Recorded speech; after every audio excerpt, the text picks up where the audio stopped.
you're going to exit one way or the other. Like it's like a little bit like of like dark, like deep, dark jokes, Yeah, but it's true. true, right? In an ideal world, you hear the cliche is like, you should start with the end in mind. Like day one is the day you should start planning for your exit. Financial statements are a 4-letter word for business owners, right? Mm-hmm. Yeah. But it is, God, is the backbone of the ability to sell a company. Hey, Jessica, welcome to the show. Thanks so much, Shannon. I'm happy to be here. Absolutely. We're happy to have you. And I want to just kick things off with hearing a little bit more about you before we dive into this topic, which I know every listener is excited to hear about. But I want to hear about you, your business, and how you got started.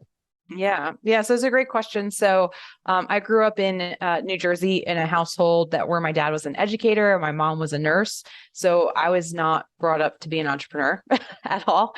My grandparents were entrepreneurs. So it was funny. Like my dad always saw entrepreneurship and owning a business as like super stressful. So they said to me, no, go get a good job, work for some company and, they'll take care of you. Right. Yeah. So I did that for my first few years of my career. And then the Great Recession hit in 2008 and 2009. And that company that was supposed to take care of me didn't have the capacity to anymore. So that's when I started my entrepreneurship journey. I was just 24 years old. And from there, I've been in a few different industries and businesses. I started in wine and spirits and kind of a lot of businesses related to that. And through the exit of my first business, selling the business in wine and spirits is kind of how I got introduced to exit strategy, business brokerage. So I started this company about 10 years ago and have been building it since then. So I have a couple of questions about that, just kind of going through the early part of the story. So you decided to sell the wine and spirits business. Why did you decide to sell? And how, because people like you didn't exist back then, at least probably not in your inner circle. Where did you get the information you needed on how to go about doing that? Yeah. So great question. So, I decided to sell because I was just burnt out. Like there was no like decision-making process of like, pros and cons and whatever. Like I make decisions pretty quickly. And sometimes that's not a benefit in my life. It's just like, all right, we're going to do this. And my husband and I were in the business together. We're both like that. So we were just both burnt out. The industry was changing quite a bit too. So we did a lot of our sales online and we sold high-end wine to collectors all across the US and the world. And a lot of competition was flooding the online space. So it was eroding our margins. So it was just kind of this breaking point. And we're like, you know what? We're just going to sell it. We had no idea that we could sell a business. We had no idea how to sell a business. We're just like, well, there's got to be a way to exit and sell. So we're just going to do that. And in terms of like advisors and people to help, there was, and this is like the driving force of why I'm in this business now. There was so little information about how to sell a business, right? Like there's so much and like, look, this is back in 2012 is when we sold, right? So like we forget how much has changed in the last 10 years. Like there's podcasts, books, all kinds of stuff, but most of them, it's focused on how do you start a business? How do you build a business? But very little about how do you exit or prepare to exit a business. So there wasn't a whole lot of resources, even partners. We asked our attorneys, our CPAs, and they're like, well, I don't even know if you could sell your business. Like everybody kept telling us it was too small. And I think we're doing 3 to 4 million in annual revenue at the time. So like, yeah, we were a small business, but we were not small by definition anywhere in the stats of like US sized businesses. So we just ended up with a broker that was willing to take us on and, charge us a 6-figure commission for that, that favor. Right. But that was really what inspired us, was because there's a ton of small businesses in the US. I mean, 96% do under $1 million in annual revenue a year, and there has to be better resources for them. So that's really what kicked us off on the journey we're at today. Now, what are the different ways that someone can actually exit a business? Because I know that there's all these different routes they can take. And I know this is something that early stage business owners maybe aren't thinking about, is their exit strategy. But I think that, in my opinion, the exit strategy can also dictate the entire strategy of the business and what direction it goes in, while the clay is still wet in a sense. So tell us a little bit more about the different ways you can exit a business and, what you kind of advise on. Yeah. So I try and keep this super easy. So I put them into 4 buckets and I call them exit options because I don't know about anybody else, but I've put lots of plans and strategies into my business and they haven't worked out exactly the way that I designed. So I'm a big advocate of these 4 buckets, like pick 2 options, right? One that's your goal that you're shooting for, and the other one that's probably a backup option, right? And like you said, Shannon, there's different strategies, and you probably know this. There's different ways to like run your financials and taxes depending on which direction you're going. So the first bucket is the one that people think of, and that's sell the business, and I call it sell to a third party. So that could be anybody you don't know. So it could be an individual buyer, it could be private equity. That also includes if you decide you're going to go public and IPO, that's all selling to a third party. So that's your first option and your first strategy. The second one is you're going to pass it on to the next generation. So still exit to your son, your daughter, nephew, niece, something like that. The third option is that you're going to transition the business or sell it, because you are going to sell it still, to a key employee or group of key employees. And there's a number of different ways that you can structure that. And then the last option, which happens with most businesses and is not a bad thing as long as you do it in a planned way, is that you close the doors and you milk it for all the cash you can in that closing process. But that is an option. That's an exit out of your business. So I find in those 4 buckets that covers all of the exit options. And there's different strategies for each of those 4. But, like I said, you want to have that backup too. So maybe your plan is to sell the business to a third party, but you're also planning that if you can't sell, there's a way that you can close the doors that will financially benefit you in the long run. Yeah. And when do you recommend that entrepreneurs start thinking about this? Because I can imagine, like my husband and I are both business owners, and there are days that both of us just go, oh my God, I'm just going to close the doors, because you have those days. And I'm sure you do listening, right? You always have those days where you're like, I'm just going to burn it and start again. And you don't really mean it. It's out of emotion. But sometimes you get to a point and you're like, you're acting out of emotion, you're acting out of desperation, or you need the cash or whatever it is. When do you recommend people start ideating over which of these options they want to start pursuing? Because you don't want to wait until you're, basically going, I need to close the doors. Well, you don't have an option anymore. Yeah. And like, unfortunately, Shannon, like in my experience over the last 10 years, 95% of people make the decision in that state. And I did too, right? Yeah. Like I literally, like I said, decided overnight. But in an ideal world, you hear the cliche is like, you should start with the end in mind. Like day 1 is the day you should start planning for your exit. If not day 1, like the next best day is today, right?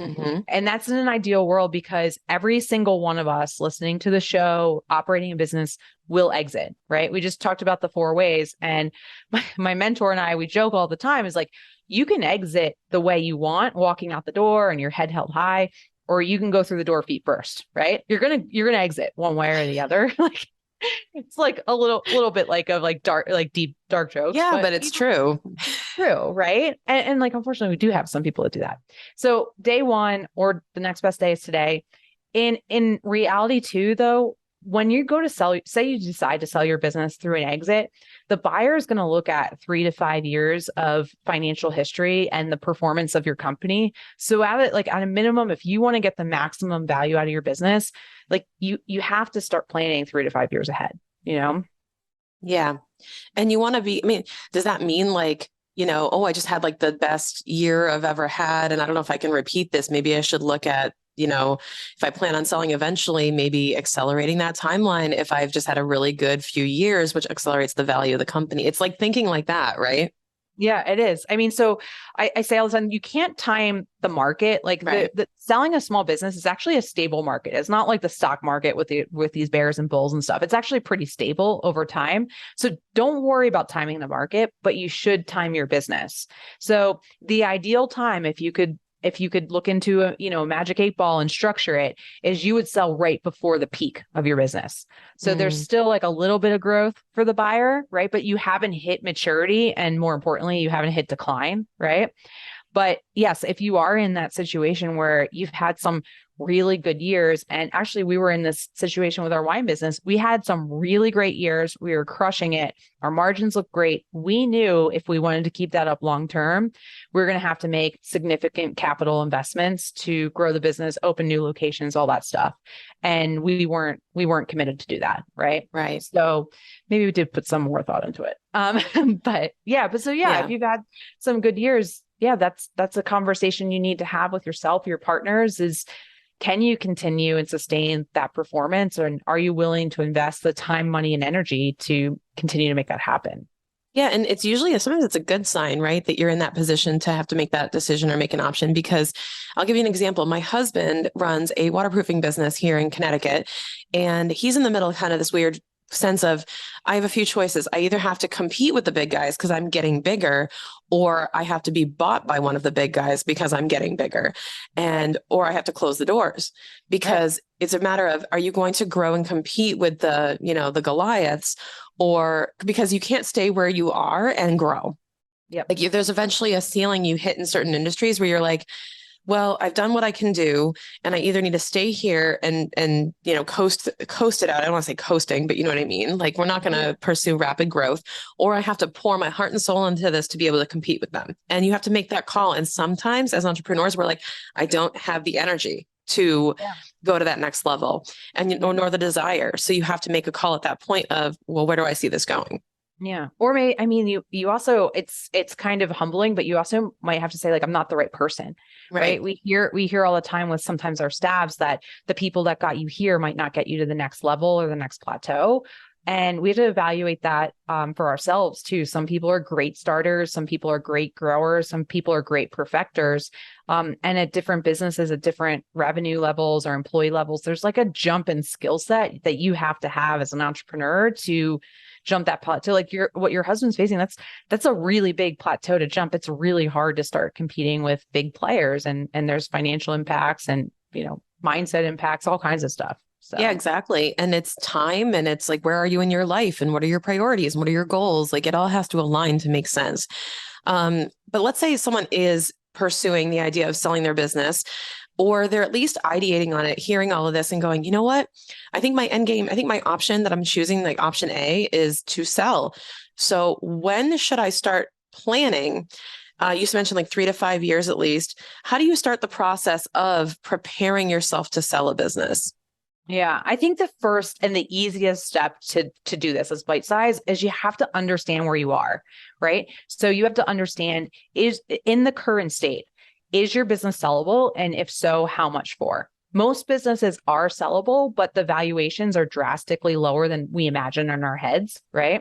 So I always recommend like get an assessment done. We do exit assessments. There's other professionals that do business valuations, but like understand where you are. It's a couple $1,000 investment, but that at least says, okay, here's where I am today. Now is my plan in reality? Or do I have to extend the timeline? Or maybe I've already hit my goal and I'm in that place where like the business is where I want it to be. But I think that information helps a lot of business owners make the decision of what do they need to do in the next step of the plan. Is it actually getting prepared and accelerating that timeline? Or is it, they missed the timeline? Who knows? But if you don't know what you don't know, it's hard to make a decision. And what are some of even like micro level factors that help you elevate the value of your business? Yeah, this is a great question. So first, you'll love this. Financial health and cleanliness is number one. So Yes. as much as we, yes, as much as business owners, I kind of say, I joke in my keynote that financial statements are a 4-letter word for business owners, right? Mm-hmm. Yeah. But it is, God, is the backbone of the ability to sell a company. It doesn't matter if the company's worth $20,000 or $20 million, buyers, bankers, everyone's going to ask for financial statements. And you have to be able to present those in a clean and understandable way to get a deal done. I think it's probably, when we look at what kills deals, I think it's more than 50% are financial issues. So that's number one. And that's your P&Ls, your balance sheet, your tax returns, your bank statements. It all has to tie together. I'm a big proponent of outsourcing that because most entrepreneurs are not good at that. So that's number one. And then the second most important thing, again, I just pick like 2 buckets, keep it super simple, is just the mindset that the business is not you, right? So that comes down to simple things from naming the businesses after yourself, right? To being the chief marketing officer, chief revenue officer, chief HR officer, like doing everything yourself. Like when we start our businesses, I know a lot of it is on us. We wear a lot of different hats. I just started a new division in our company. I'm wearing a lot of hats right now. But the faster I can get out of those roles and make the business less dependent on me, the more valuable it's going to be. And also it's going to be less risky, right? Like what if something happens to me? What if I want to take a vacation? That's where I think we experience a lot of stress as business owners because we take on the business as our own like persona. It's like, it's our whole identity, not just this role we play. And then it doesn't give us the ability to have time and freedom we want and ultimately sell for what we want to down the road. Yeah, and I'm gonna go even more micro and ask you how much these types of things that I assume, right? I'm not the expert, you are, but like I assume are key factors in the valuation of a business. One of which is if they have recurring revenue. Is that true? So it depends. Look, if you ask a buyer, I get hundreds of these emails every year, right? Mm-hmm. So the standard buyer request would be like, I'm looking for a business that produces $500,000 in cash flow, is owner absentee, which means it's employee run, and it has recurring revenue. And my answer back to all those buyers is, great. If I find that business, I'll buy it myself. It'll never hit the market, right? So, right, it's a unicorn. It's a unicorn, like it's a unicorn, or it's a perfect business. Like the owner's probably not letting that go, right? Right. So why would they sell it if it's doing that? Yeah. So recurring revenue has been like a really hot topic in the last 5 years. And it is helpful to have a business that has some form of recurring income. Now, that doesn't mean you have to be a membership model or a SaaS model. Like in our brokerage division, like we have special referral relationships set up that bring us deals every year, right? So that's recurring income. It's not recurring revenue as like a tech company would design it. So that's super helpful. But it doesn't mean that you can't sell a business or even that you can't sell a business for a good multiple if you don't have recurring revenue in your business. There's some industries that just by nature are transactional. That's just what they are. Like personal injury attorneys. Like I really hope they don't have recurring revenue in their business, right? Yeah, actually, that's like, a bad sign. Yeah. Yeah, exactly. Right. So there's just, but like they trade, right? Yeah. So it's been a really hot topic and a hot top buyer request. But I also feel like it's a little bit dismotivating for business owners that can't figure out a path to get traditional recurring revenue, Right. And aside from the financial side, let's talk operations for a second. You mentioned like owner absentee, right? Which also means, and this is something I advocate for even harder than the financials, is having processes in place that are repeatable, trainable, where you can install someone to run the business for you, or it will basically self-run if you are there or you are not. And I know a lot of service-based businesses online right now are basically the whole business and it's named after them and they're the key player. How do you recommend positioning? I know I just got covered a lot there, like SOPs, right? Services, but like, what are your recommendations where if someone's like, oh my God, I am so embedded in this business, I will never be able to sell it. What is your advice to them on how to kind of make that transition into something that's more quote unquote sellable? Yeah. So I think first it's baby steps, right? You can't do everything overnight. SOPs are a great starting point. Like that's something that we work with our clients on to make sure that those are in process. So one of the things I advocate is just start. I have this exercise, I call it CADE. And we do it with all of our clients where you document everything you do for 2 weeks and you identify it as either keep, automate, delegate, or eliminate. And once you know what you're doing and what you're all involved in, then the next step in the process is like the first things you get off your plate is the things you hate doing and you're not good at. Like if there's just like, and bookkeeping and financials are like usually at the top of that list, right? That's why I'm a big advocate in outsourcing. So, all right. So you identify what you hate first, and then you're going to it's not going in the keep column. So either it has to go to automate, delegate, which could be an employee or outsource, or you have to eliminate it if it's not working. Right. Once you get rid of those, then you start looking at the lowest level tasks to offload. Like what's going to cost you the least? Like maybe it's graphic design for your online business, and you can go on Upwork and you can find a graphic designer for $50 an hour, right? I don't know, right? So then you start gradually moving down that list, and I redo it every quarter, see where I'm at, because new things add to your plate, stuff comes off. And over time, it's a process. And I like I've said, I've been doing this for a while. And in our brokerage divisions, I'm completely out of the company. Now, it took me 3 years of implementing this over time, but it happened, right? Right. It's a process. It's a long process. It doesn't come out like the first, I feel like you need some time to get to know your business and to know what it's evolving into, and then figure out how do I sort of crystallize this into a process now that I've proven the process. I feel like you have to spend a lot of time proving it. Yeah, you do. And sometimes look, if if someone's listening and they're a more seasoned entrepreneur and they've been through this again, or this is their second time through building a business, they might know how to do that faster. Like they might know like sales is not my gig. Like I got to get that off my plate and maybe not even develop the processes. But for most of us, we're going to develop the processes, refine them, and then find the best place to hand them off to, whether that's an outsourcer or an employee. Yeah. And so if someone is thinking about selling their business, where do you recommend they start? And, tell us about how you help people do this. Yeah. So my company, Exit Factor, is all about getting people ready to sell. And that's means whether they're a year away, 3 years away, or 10 years away, trying to give them the information they need to implement the right strategy. So I have a webpage I put together for this episode. It's exitfactor.com/podcast. I've got a free resource on there. It's just, is your business sellable? And it kind of gives you a simple quiz to walk through and a report on, what you need to focus on. But then, the next best step I tell everybody is, have an assessment done. Just see where you're at, right? And that'll help inform your timeline and your next steps. Love it. And we'll make sure all that's in the show notes. So make sure you click on that and see if your business is sellable. And if they find out that they are sellable, what's the next step? Yeah. On that same page, they can reach out to me. There's a contact sheet on there. There's also, you can follow our social, our YouTube, everything like that. But you can always send me an email, just jf@exitfactor.com.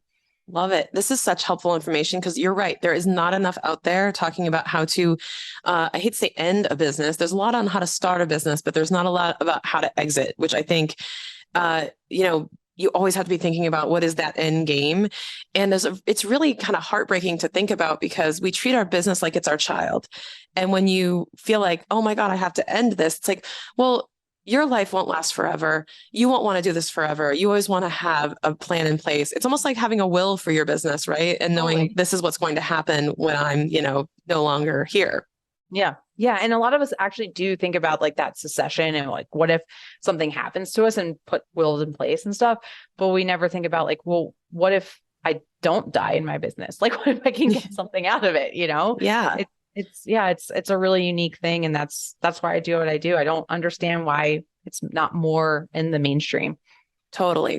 And there's so many different options for you and ways to get creative too. I've also heard of people who sell and then they stay on as consultants and they get paid. So like you can still participate without all of the risk and all of the responsibility where you can actually take a little bit of a break. There's a whole bunch of different ways that you can still be engaged and still be part of it without having to feel that commitment of wearing all the hats all the time, which I think is cool.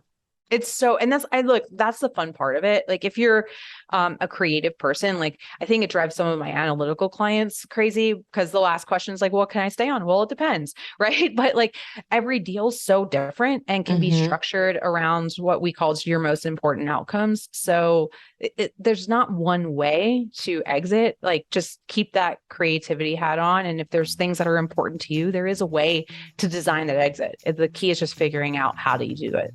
Love it. And start thinking about that, what's important to you. Thank you so much, Jessica, for being on the show and shedding light on this topic. I know we're going to be expanding more on it on the show as we go along, because this is such information that, again, it's not out there. Nobody's pushing this information on like social media, talking about it. So thank you so much for sharing that information and being on today. You're welcome. Thanks so much, Shannon. All right. We'll catch you guys soon.